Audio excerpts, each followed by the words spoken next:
Be me, 28, married to Daphne for 3 years. Thought I knew what I was getting into when we tied the knot. Boy, was I wrong. Daphne wasn't always like this, or maybe she was, and I was too blind to see it. Started noticing the changes about 6 months after the wedding. Suddenly, everything I did was problematic, or rooted in toxic masculinity. Couldn't even make breakfast without getting a lecture. Anan, why do you automatically assume I want eggs? That's gender essentialist thinking. Women don't all want the same breakfast foods. My face when I was making eggs for myself and asked if she wanted some too. Should have seen the warning signs right there. But like an idiot, I thought this was just a phase. Maybe she was reading too many feminist theory books for her book club. Figured it would blow over. Narrator voice. It did not blow over. Month by month, the rules started piling up. Couldn't say, "You look nice today," because apparently that was reducing her to her appearance. Couldn't compliment her cooking because that was reinforcing domestic labor expectations. Couldn't not compliment her cooking because that was taking her efforts for granted. Literally no winning move. Started keeping a mental notebook of all the things that would set her off. Don't hold doors open. That's patronizing. Don't fail to hold doors open. That's inconsiderate. Don't offer to carry heavy things. That's assuming she's weak. Don't let her struggle with heavy things. That's ignoring when she needs help. It was like living in a logic puzzle designed by a sadist. But I loved her, right? This was just marriage stuff. Everyone said the first few years were hard. Kept trying to be the perfect husband according to her ever-shifting rulebook. Began studying her moods like a meteorologist tracking storm patterns. If she came home and immediately started reorganizing the spice rack, that meant she'd had a bad day. Meant I needed to ask about her day but not seem too eager. Had to show interest but not emotional labor dumping. Whatever that meant. If she was quiet during dinner, could mean she was testing whether I'd notice her silence, or could mean she wanted space to process her thoughts. Wrong guess meant either, "You're so self-absorbed," or "Stop trying to manage my emotions." Started developing actual anxiety about coming home. Would sit in my car for 10 minutes trying to predict what version of Daphne would be waiting inside. Began crafting my first words carefully. Too cheerful? Stop performing toxic positivity. Too neutral? You're being emotionally unavailable. Tired from work? You're centering your own experience. The rules kept multiplying like some kind of social justice hydra. Couldn't watch action movies. Glorifies violence and toxic masculinity. Couldn't watch comedies. Most comedy is punching down at marginalized groups. Couldn't watch dramas. Too many male gaze perspectives. Suggested we watch nature documentaries. Nature documentaries often have colonial perspectives on indigenous lands, anon. My face when we ended up watching nothing. Just sat in silence while she scrolled through think pieces on her phone. Meanwhile, I'm walking on eggshells made of eggshells. Sex became this weird negotiation process. Had to verbally confirm consent at each stage, which would have been fine if it wasn't combined with lectures about enthusiastic consent versus coercive consent. Are you sure you want this? You're not just doing this because society tells you men always want sex. Ma'am, I just wanted to kiss my wife. Romance died somewhere between the consent workshops and the PowerPoint presentation she made about decolonizing intimacy. Yes, she actually made a PowerPoint. Yes, I actually sat through it. Yes, I hate myself for it. Friends started noticing I was different. Stephen asked why I looked like I'd aged 10 years in 10 months. Couldn't explain it without sounding insane. Well, you see, my wife has created an elaborate system of social justice checkpoints that I must navigate to perform basic husband functions. Even thinking about it sounded crazy. Started declining invitations to hang out, not because Daphne said I couldn't go, but because she'd create this whole framework around it. Why do you need male friendship validation? What emotional needs aren't being met in our relationship? Are you using your friends to avoid processing your feelings? Easier to just stay home and watch her deconstruct every aspect of our existence.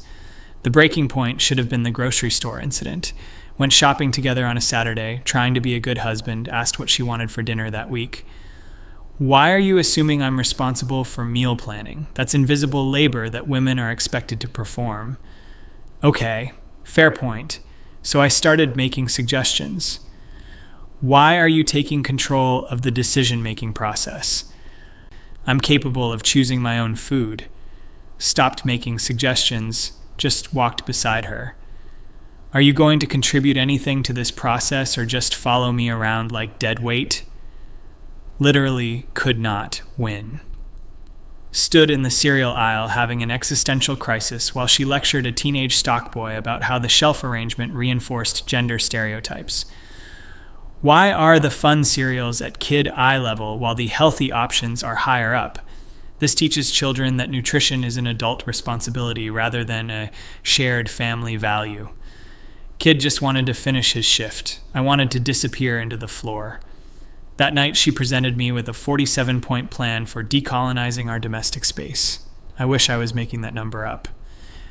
Point 23 was about how the height of our bathroom mirror reinforced masculine spatial defaults.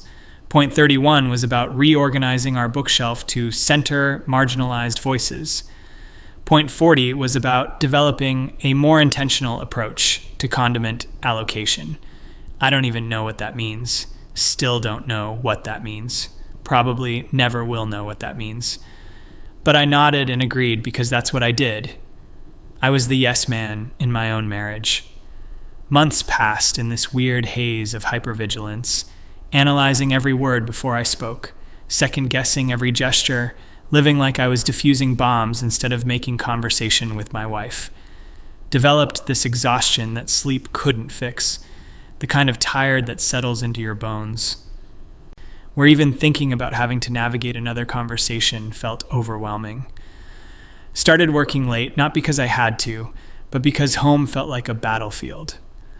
Office was peaceful. Nobody cared if I said, "Hey, how's it going?"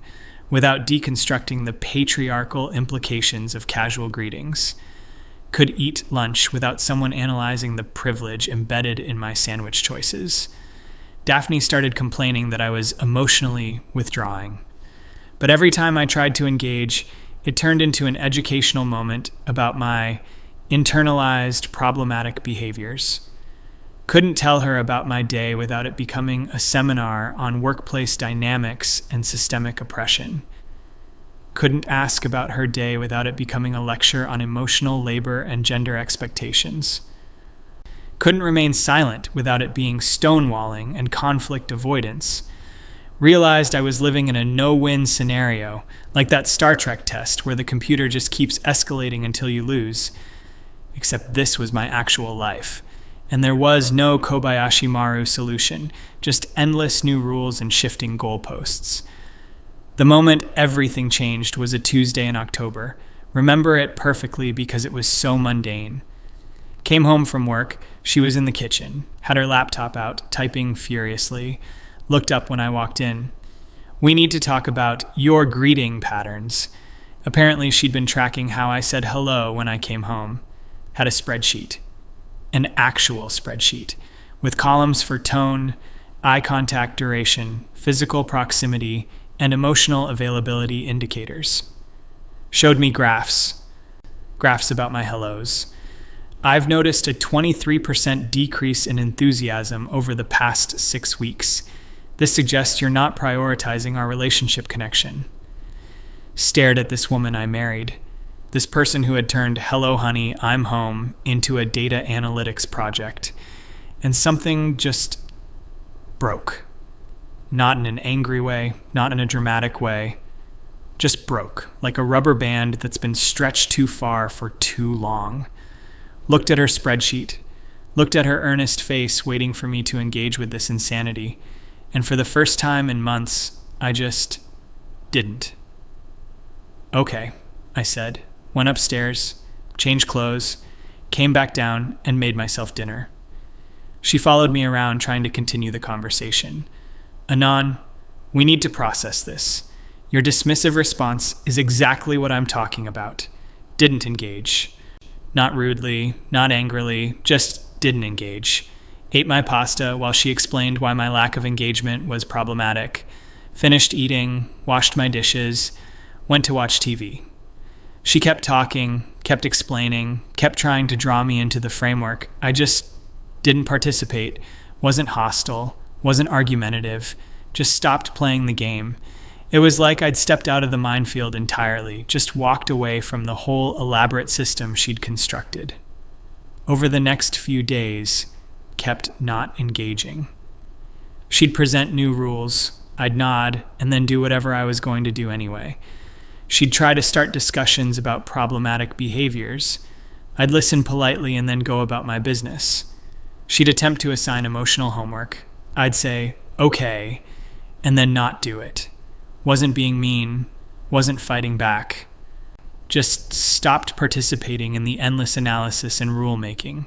It was incredibly freeing, like realizing you don't actually have to solve every puzzle someone hands you. You can just set it down and walk away. At first, Daphne seemed confused, kept escalating her efforts to re-engage me in the system. More spreadsheets, longer explanations, more detailed frameworks for how I should be thinking and feeling. I'd listen politely and then go read a book, or take a walk, or just exist without performing emotional labor about existing. Week 2 of my disengagement, she started getting frustrated. "You're stonewalling me. You're avoiding conflict. This is emotional abandonment." But I wasn't doing any of those things. I was present, I was polite, I was responsive to actual practical needs. Just stopped engaging with the endless meta-analysis of our relationship. If she needed help with something real, I helped. If she wanted to discuss practical matters like bills or schedules, I discussed. If she wanted to deconstruct the patriarchal implications of how I loaded the dishwasher, I smiled and nodded and continued loading the dishwasher however seemed most efficient. Week 3, she started panicking, could see it in her eyes. The realization that her entire system of control required my participation, and I'd simply stopped participating, like a video game that can't run without a second player. All her rules and frameworks and analytical tools were useless if I didn't engage with them. She'd built this elaborate machine for managing our relationship, but it only worked if I kept feeding it my anxiety and compliance. And I just stopped feeding it. The machine was starving. Week 4, the breakdown started. Came home to find her crying at the kitchen table, surrounded by printouts of articles about emotional availability and relationship dynamics. "I don't understand what's happening," she said. "I've been working so hard to improve our relationship, and you just don't care." But that wasn't true. I did care. I just stopped caring about her endless project of optimizing and analyzing every aspect of our marriage. Stopped caring about being the perfect feminist husband according to her constantly shifting criteria. Started caring about my own peace of mind instead. Tried to explain this gently. "I'm not trying to hurt you, Daphne. I'm just not going to spend my life walking through minefields anymore." "What minefields?" "I'm trying to make us better." And she genuinely believed that, could see it in her face. She thought all the rules and analysis and frameworks were helping, thought she was being a good wife by constantly identifying problems to solve.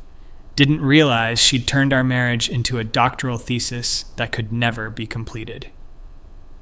Week 5, full breakdown mode.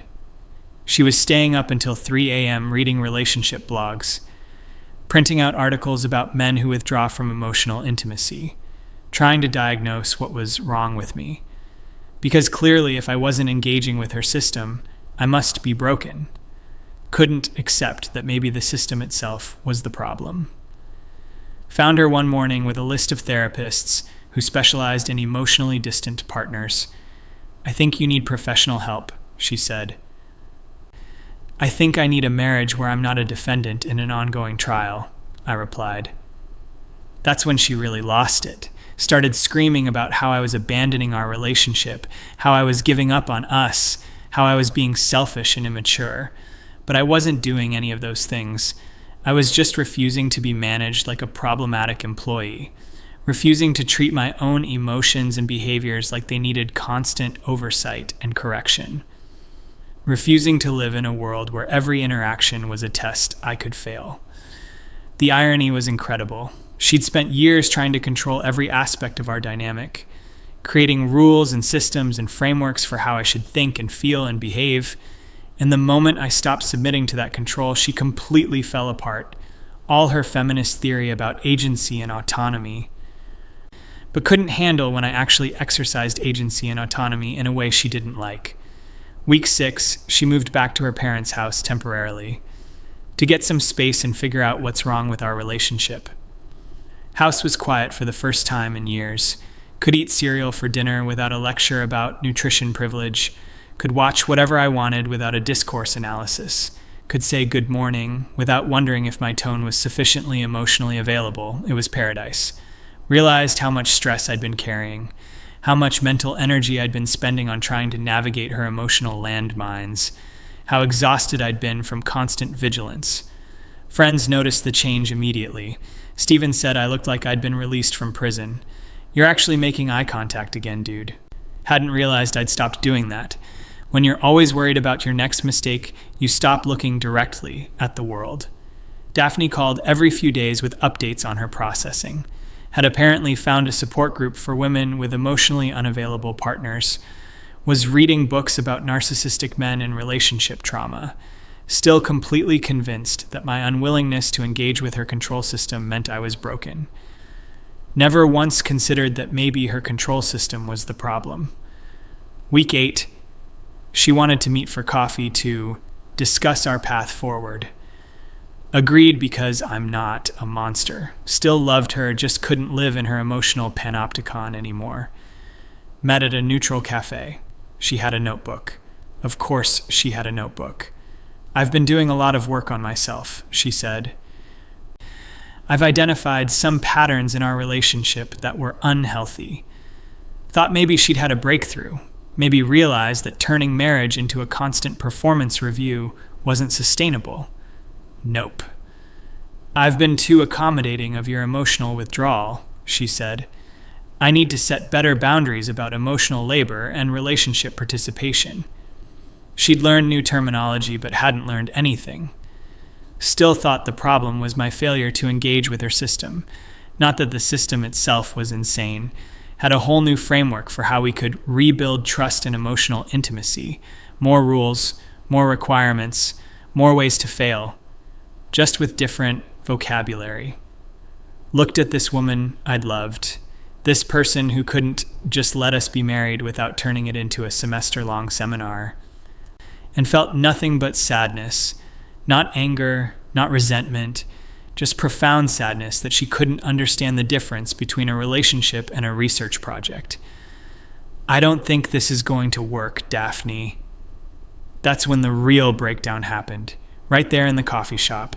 Started hyperventilating, crying, saying I was abandoning her just because she wanted us to be better, saying I was punishing her for trying to grow, saying I was choosing toxic masculinity over personal development. But none of that was true. I was choosing sanity over chaos, choosing peace over constant conflict, choosing to be a person instead of a project. The waitress brought tissues. Other customers were staring. Daphne was having a full panic attack because her husband didn't want to live inside her control matrix anymore. Couldn't handle that her elaborate system of rules and analysis had failed. Couldn't accept that maybe, just maybe, some things in life don't need to be optimized and problematized and deconstructed. Maybe sometimes you can just love someone without turning it into a dissertation. Maybe marriage can be simple sometimes. Maybe not every interaction needs to be a teachable moment about privilege and power dynamics, but she couldn't see that. To her, my disengagement wasn't self-preservation, it was selfishness. My refusal to be managed wasn't healthy boundary setting, it was emotional violence. My desire for peace wasn't reasonable, it was regressive. The final conversation happened 2 weeks later. She'd had time to process some more. wanted to try couples therapy, but only if I admitted that my withdrawal was the primary problem. Only if I committed to doing the work of becoming more emotionally available. Only if I agreed to work with a therapist who specialized in deconstructing masculine defense mechanisms. More frameworks, more analysis, more ways to be wrong. Told her no. Not angrily, not dramatically, just no. I'm not broken, Daphne. I don't need to be fixed. I need to be married to someone who doesn't think I need to be fixed. That's when she completely lost it. Accused me of gaslighting her, said I was manipulating her into thinking her needs were unreasonable, said I was using my privilege to avoid accountability. But I wasn't doing any of those things. I was just saying no to living in her emotional surveillance state, saying no to being treated like a problematic student who needed constant correction, saying no to a marriage where love was conditional on perfect adherence to an ever-changing rulebook. The divorce was finalized 6 months later. She moved across the country, heard through mutual friends that she'd started dating someone new. Apparently, he's very emotionally evolved and committed to personal growth. Good for him. Hope he enjoys the spreadsheets. As for me, learn something important. You don't have to walk through someone else's minefield. You can just not. You can step outside their system of control and live your life. They might have a complete breakdown when you do. They might accuse you of abandoning them.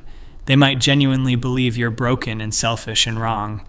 But sometimes the most loving thing you can do is refuse to enable someone's need to manage and control every aspect of existence. Sometimes you have to let people be responsible for their own emotional reactions, even if those reactions involve complete psychological collapse.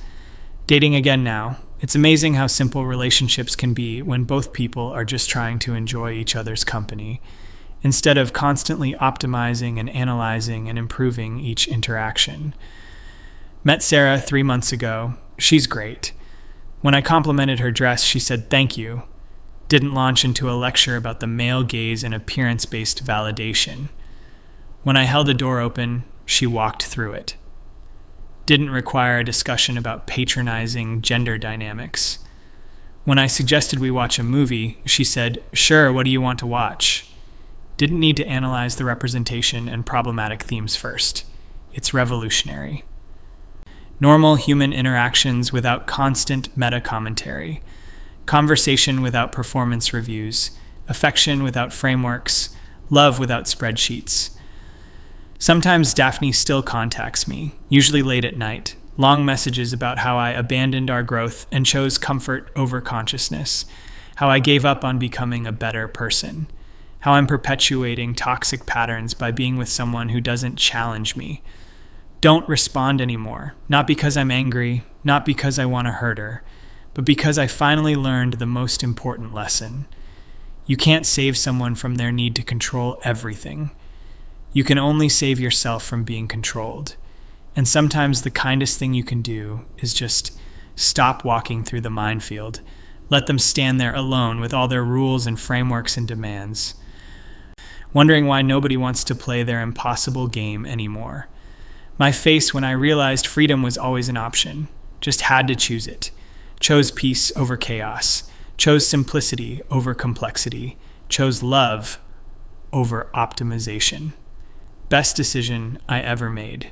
10 out of 10 would disengage again. Anyway, Sarah and I are thinking about getting married next year. No spreadsheets required, just two people who like each other deciding to build something together. Revolutionary concept, I know. Sometimes the most radical thing you can do is just be normal.